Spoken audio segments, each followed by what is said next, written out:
네, 계속해서 그 익명성, 트랜잭션에 대한 익명성에 대해서 계속 마지막으로 얘기하겠습니다. 바로 영지식 증명이 되겠는데요. 여러분들 많이 들어보셨을 거예요. Zero Knowledge Proof에서 요거 하기 전에 이제 전 시간까지 우리 모네로에서 익명성을 어떻게 했는지 알아봤잖아요. 예를 들면 스텔스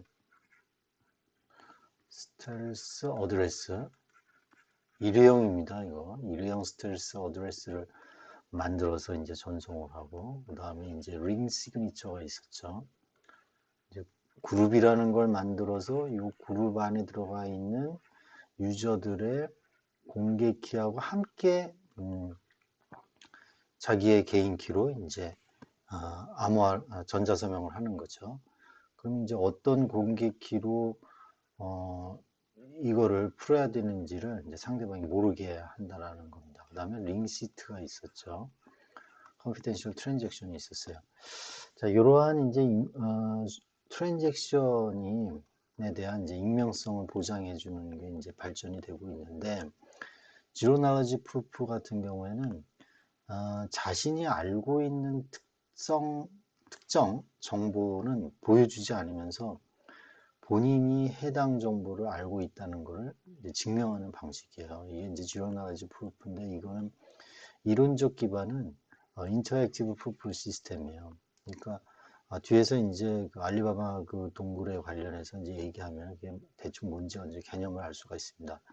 이게 1985년에 Knowledge Complexity of Interactive Proof System이라는 데서 소개가 됐고요. MIT 교수 요 세 사람이 이제 발표를 한 겁니다. 자, 이 Zero Knowledge Proof에 대한 성질을 보면 크게 이제 세 가지로 나눌 수가 있는데, completeness, 완전성이 어떤 명제가, 이 명제라는 건 스테이트먼트 어떤 문제죠. 이 어떤 문제를 냈는데 이게 참이다. 이게 참이면 이거를 증명하는 아주 정직한 증명자는 이거를 검증자에게 이 사실을 반드시 납득할 수 있어야 되는 거죠. 이게 명제가 참이면 당연한 거고. 사운드니스는 건전성입니다. 어떤 명제가 거짓이면 부정직한 증명자라도 어떠한 부정직한 증명자, 정직한 증명자에게 이게 참이라고 납득시킬 수가 없고요. 지로 날리지는 검증자는 어떤 명제의 참 혹은 거짓 여부 외에는 아무것도 알 수 없어야 됩니다. 검증자는 이 명제에 대해서 true냐 false냐만 알지 어떤 숨기려고 하는 어떤 특정 정보는 몰라야 된다라는 거죠. 알 수 없어야 되는 거죠. 이러한 이제 세 가지에 대한 성질을 갖고 있는 게 지로 나레지 프루프다라는 겁니다. 그래서 인터랙티브 지로 나레지 프루프는요, 이 검증자하고 증명자하고 이게 이제 프루버가 되겠고, 그 다음에 이제 이게 베리파이어라고 치면은 이 검증자가 이 프루버가 예를 들면은 위트니스 어떤 숨기려고 하는 값을 아는지, 요걸 아는지 모르는지를 계속 질의를 하는 거예요. 그래서 이 답이 왔을 때, 몇 개의 답이 왔을 때, 얘가 이 W라는 거를 알고 있구나. 라는 거를 이제 뭐 얘기하는 거죠. 그게 이제 뭐 알리바마의 동굴에서 그게 비유해서 하는데, 예를 들면은 뭐 이런 것도 할 수가 있죠. 얘한테 물어볼 때, 야, 이 W에 대한 해시 값을 좀 구해서 한번 나한테 제출해봐. 그러면 해시 값은 예를 들면 SHA-256 W 하면 이 해시 값이 X라는 게 나오면은 이 X 값을 가지고 이 W를 구할 수가 없잖아요. 일방향 함수이기 때문에 이 W를 못 구합니다. 그게 이제 일방향 해시 함수죠. 우리 기본적인 상황이죠. 그러니까 간접적인 이제 질문을 계속 하면서 얘가 정말 이 W를 알고 있구나 라는 거를 이제 이 베리파이어가 알 수 있다라는 겁니다. 이게 이제 인터랙티브죠. 만약에 베리파이어하고 프루브하고 계속 상호 작용을 못 한다고 그러면은 이 인터랙티브 지로 나레지 프루프는 실행을 할 수가 없는 거죠. 그런 이제 단점이 있는 거죠. 항상 인터랙티브 해야 된다. 그러니까 우리는 그 인터랙티브가 안 돼도 이게 베리파이어가 증명자하고 또는 이제 증명자하고 검증자가 인터랙티브 안 하더라도 내가 W라는 걸 알고 있다라는 걸 검증자에게 어떤 다른 정보를 줌으로써 내가 이 W를 알고 있다라는 걸 알려줄 수 있으면 좋겠죠. 예, 그거에 대해서 그게 이제 GK 스나크라는 건데, 그거에 대한 개념을 이제 잠깐 얘기할 겁니다. 자, 알리바바 케이브 동굴이라는 거 많이 혹시 들어보신 분 있을 거예요. 이거는 진 자케스 그 퀴스트 쿼터라는 사람이 이 어린이들을 위한 영지증명 논문에서 그 동굴을 비유해서 이 영지식 증명이 뭐다라는 걸 쉽게 설명한 거예요. 그러니까 이게 예를 들면은 이게 얘가 폐기예요. 폐기라는 게 동굴로 이제 들어갑니다. 근데 여기 이제 비밀의 문에 있어요. 여기에 어떤 시크릿 암호를 알아야만이 여기 문이 이제 열리는 거죠. 그러면 이 폐기가 이 암호를 아는 거죠, 지금. 근데 이 빅터가 폐기가 이제 이 동굴에 들어가게 한 다음에 얘가 정말 암호를 아는지 아는지 암호가 뭐냐라고 물어보지 아니하고 얘가 정말 암호를 아는지 모르는지를 확인하고 싶은 거예요. 베리파이 하고 싶은 거예요. 그럼 어떻게 하면 되냐면 빅터가 이제 외칩니다. 폐기 보고 A로 나와.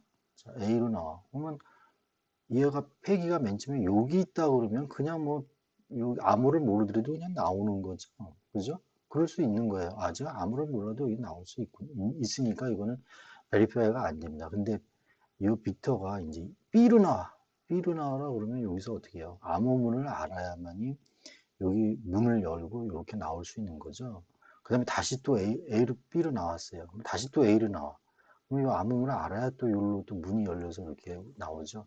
이렇게 인터액티브하게 서로 상호 연락 정보를 주고받으면서 아, 뭡니까? 이 패기가 자기가 암호를 시크릿이 비밀번호죠. 비밀번호를 알려주지도 아니하고 내가 비밀번호를 알고 있다라는 걸 증명하는 거죠. 그죠? 그리고 그거를 빅터는 검증이 가능한 겁니다. 그죠? 그게 바로 인터액티브 지로 나레지 프루프가 되겠습니다. 자, 그러면 GK 스나크라는 게 있는데, 여기서 GK는 뭐, 영지식 증명을 얘기하는 거고요. 석슨티는 아주 간결한 거예요. 간결성. 증명의 크기가 수백 바이트 정도밖에 안 된다라는 거죠. 수백 바이트. 그러니까, 아주 석슨티하고, 넌 이게 중요한 거죠. 인터액티브 하나는 상호 대화를 안 해도 돼요. 그래서 이제 어떤 그 지식을 증명할 수 있는 게 바로 지로 나르지의 이제 스나크가 됩니다. 이게 2011년 니어 비탄스키 등이 이제 그 논문으로 이제 내게 한 거고요. 아까도 말씀드렸다시피 논 인터액티브는 실시간 소통이 필요하지 않아요. 프루브가 증명자가 메시지를 보내고 나서 오프라인 상태가 돼도 증명인은 전혀 지장이 없다라는 겁니다. 오프라인 상태가 돼도 항상 실시간 소통을 안 해도 된다고. 석시트한 게 증명키가 수백 바이트다. 사이즈가 수 1000분의 1초 안에 검증될 수 있고 아주 작고 간결하다라는 얘기입니다. 그 다음에 이제 공개 매개 변수 설정이 있는데 수학적으로 이걸 이제 실제 구현할 땐 수학적으로 하기 때문에 공개 매개 변수 우리 예를 들면 뭐 EC, DH 할 때 G라는 그 제너레이터 포인트는 공개되고 뭐 Q도 공개되고 이렇잖아요. 이런 이제 매개 변수 설정을 공개되는 거는 서로 상방이 신뢰 설정 단계에서 트러스트 셋업 페이스에서 이제 설정을 한다는 얘기입니다. 그런 단계가 필요하다라는 얘기입니다. 요거 하나 이제 단점이 될 수 있다라는 거죠. 단점이. 자, 그래서 GK 스나크 같은 경우에 이제 뭐 해시 함수를 이용을 해서 뭐 활용할 수 있다라는 건데, 뭐 개념적으로 얘기하면은 아까도 얘기했었잖아요. 베리파이어가 숨기고자 하는 게 뭐 위트니스 시크릿이라는 W예요. 프로브가 숨기려고 하는 게. 근데 이제 인터액티브 한 경우에 예를 들면은 이 W를 직접 물어서 W로 대답하는 게 아니라 예를 들면 SHA-256 W로 이제 뭐 답변한다고 했는데 애초에 이 프루버가 이제 SHA-256이라는 거를 뭐 베리파이어에게 만약에 건네주면은 이 W를 내가 알고 있다라는 거를 간접적으로 뭐 증명하는 그런 수단으로 이제 해시 함수를 쓸 수 있다라는 겁니다.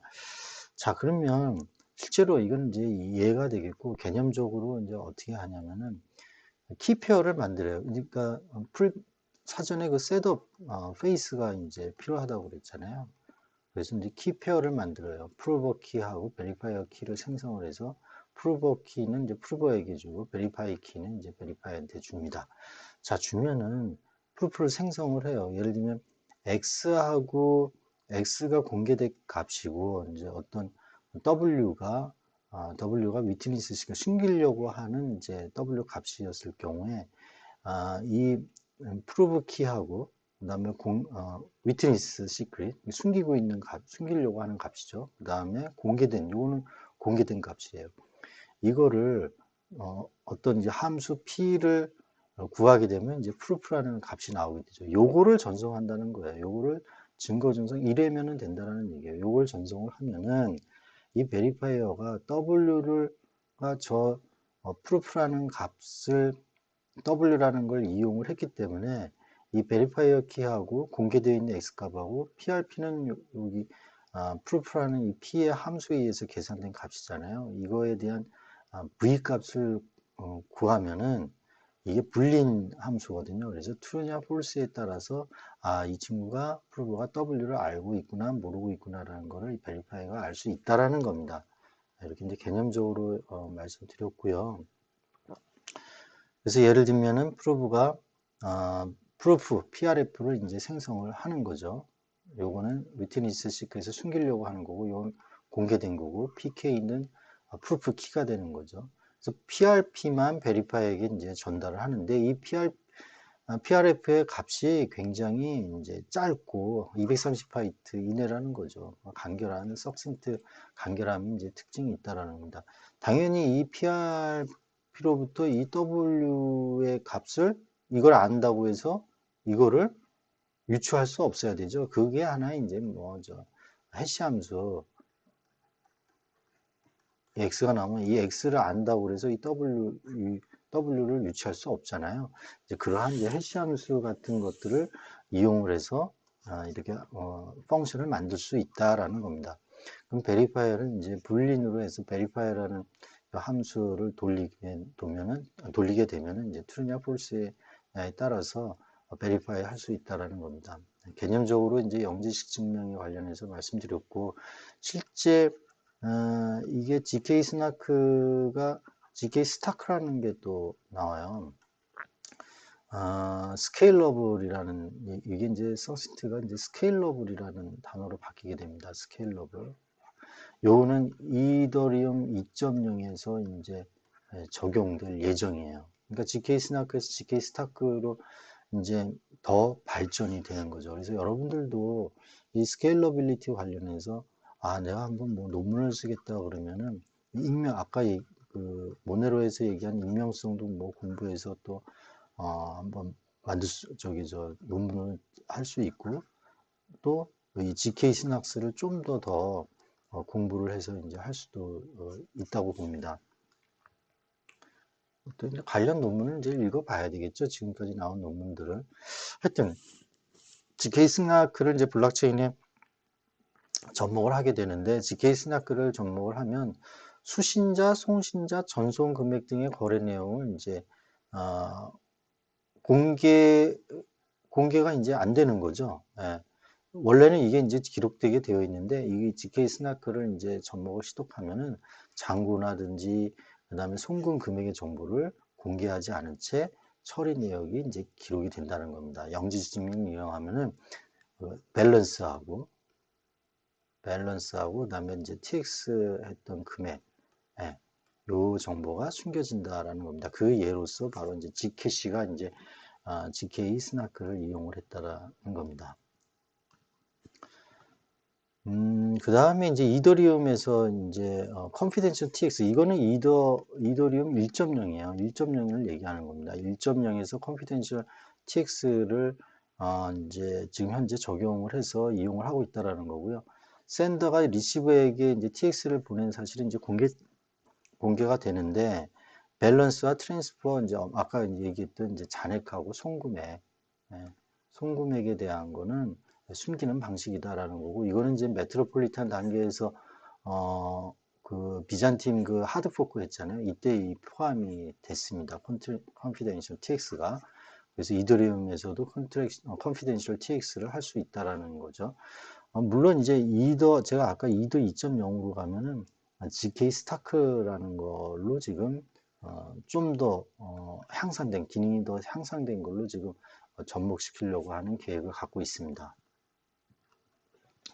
다음 시큐리티 이슈인데요. 시큐리티 이슈는 저번에 강의 때 한번 얘기한 것 같은데 어쨌건 뭐 이게 뭐 큰 돈이 되니까 비트코인 같은 경우에 큰 돈이 되니까 이게 해킹의 이제 대상이 되는 거죠. 그래서 여기 그림에서 보는 바와 같이 이렇게 많은 부분에서 이제 해킹이 됐고요.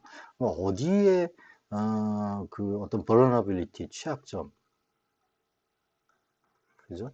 취약점에 대해서 이제 위협, 스렛이 이제 발생이 돼서 이제 해킹이 당하니까 어떤 취약점이 있는지를 한번 볼게요.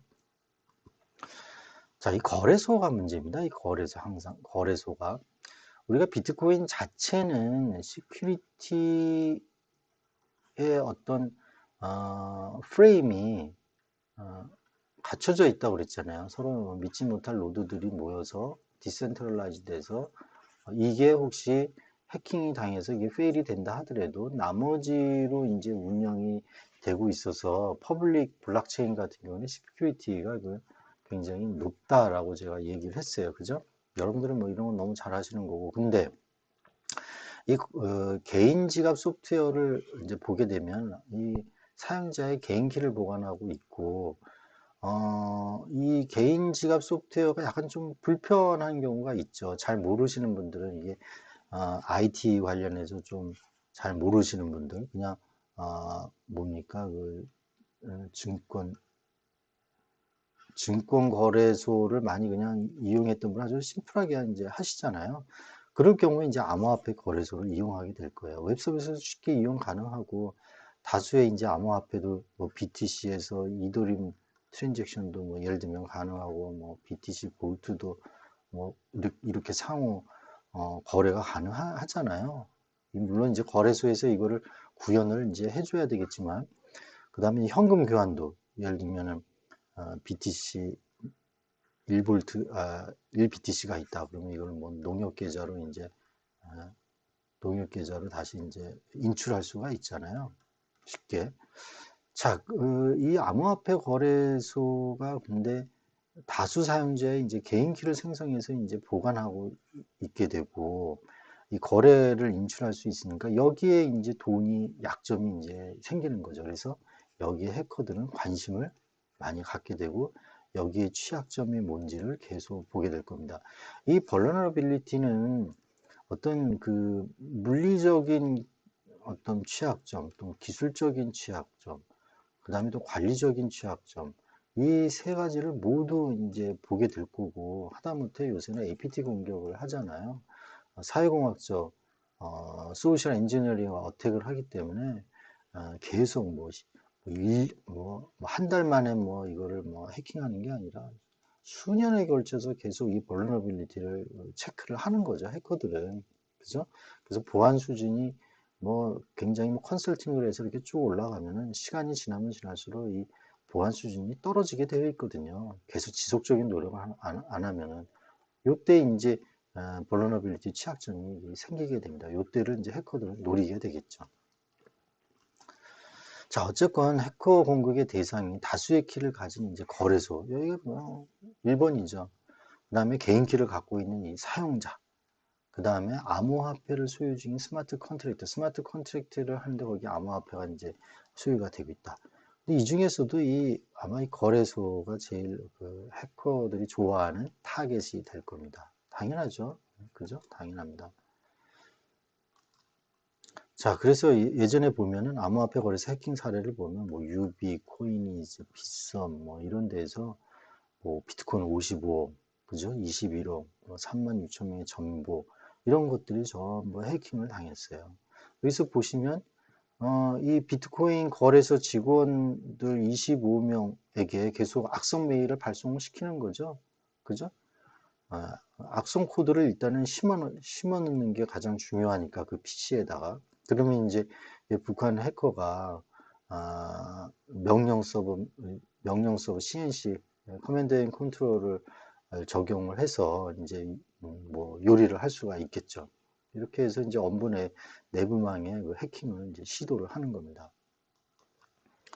그 다음에 이제 트랜잭션 주소를 변경하는 건데, 예를 들면은 웹서핑을 해서 이제 뭐 예를 들면은 강남 스타일이라는 거를 뭐 키인을 하면은 여기서 어떤 클릭을 했다. 그러면 악성 코드를 이제 다운로드 하는 거예요. 그래서 자기 사용자 자기 자신의 지갑 주소로 입력을 해야 되는데 데스티네이션을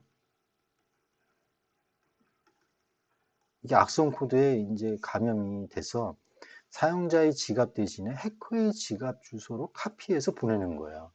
네? 순간적으로. 네, 그래서 이제 이러한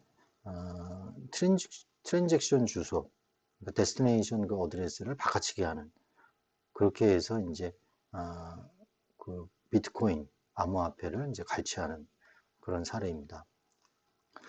그다음에 이제 ICO 할 때 되게 ICO 할 때 ICO 수신하는 그 계좌를 이렇게 이제 계좌번호, 어드레스죠. 비트코인 어드레스 또는 뭐 이더리움 어드레스가 되겠죠. 이렇게 알려주고 있는데 이 게시된 주소로 투자금을 이제 송부를 하는 게 맞잖아요. 그런데 이 고객 메일 리스트를 확보를 하는 거죠. 고객 메일 리스트를 확보해서 메일을 쫙 전송을 해서 가짜 웹사이트를 이제 공지를 해서 가짜 어떻게 보면 뭐 피싱이 되겠죠. 피싱을 해서 가짜 사이트로 이제 들어오게 해서 글로 이제 ICO 어드레스를 바꿔치기 해서 그쪽으로 이제 투자금이 전송이 되는 그런 경우가 되겠습니다. 네, 여기까지 해서 그 블록체인에 대한 어떤 그 문제점하고 지금 개선 노력에 대해서 지금 학습을 했습니다. 중요한 거는 우리 그 트릴레마 있죠? 네, 디센트럴라이즈드, 그 다음에 스케일러빌리티, 그 다음에 시큐리티. 요 세 가지를 가지고 이제 문제점을 알아봤고요. 결국에는 우리가 이제 스케일러빌리티에 많이 초점이 되어 있다라는 걸 알았어요. 그 다음에 이제 더불어서 플러스 익명성, 그죠? 익명성에 대한 그 연구 노력이 많이 되어 있다. 자, 이제 우리 그 스케일러빌리티에 대해서 많은 그 개선에 대한 노력 좀 했는데 이 기본적인 개념을 이제 소개를 했고 이거가 이제 이더리움에서 이더리움 2.0에서 이제 적극적으로 이제 구현이 되고 있습니다. 현재 되고 있고 아마 2020년 12월이나 적어도 2021년 1월 경에는 이더리움 2.0의 이제 페이스 1, 페이스 0 0단계죠. 0단계가 이제 출현이 됐고요. 지금은 비콘 체인이라는 그 테스트넷이 지금 이제 비콘 체인 말고 메달란가요? 네, 메달랄 거예요, 아마. 메달란가라는 그런 테스트넷이 지금 돌아가고 있고, 이더리움 2.0이 이제 초기 페이스 1이 이제 지금 런치가 될 겁니다.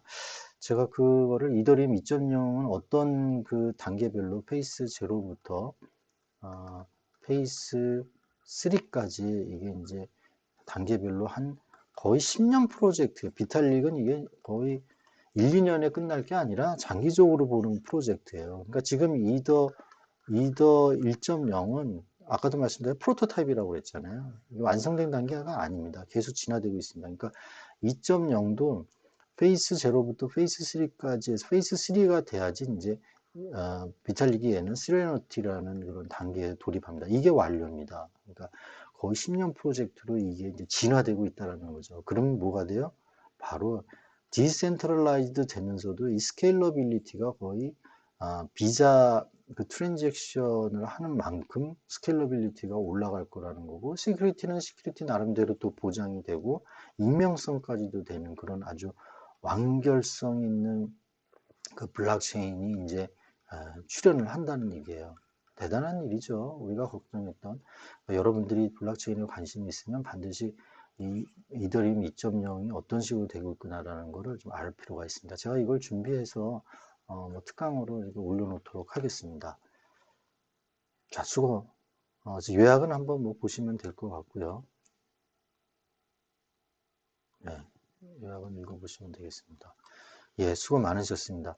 또 마지막으로 제가 보면은 이 암호화기 보안 쪽에서는 굉장히 중요한 것 같아요. 이 암호화기 크립토그래피가 지금 뭐, 이 보안 쪽에서 많이 적용이 되는데 이 보안을 넘어서 뭐 블록체인 뭐, 그 다음에 뭐니까 뭐, 파이도, 그 다음에 블록체인, DID, 뭐 다양한 쪽에 지금 뭐 이게 적용이 되고 있잖아요.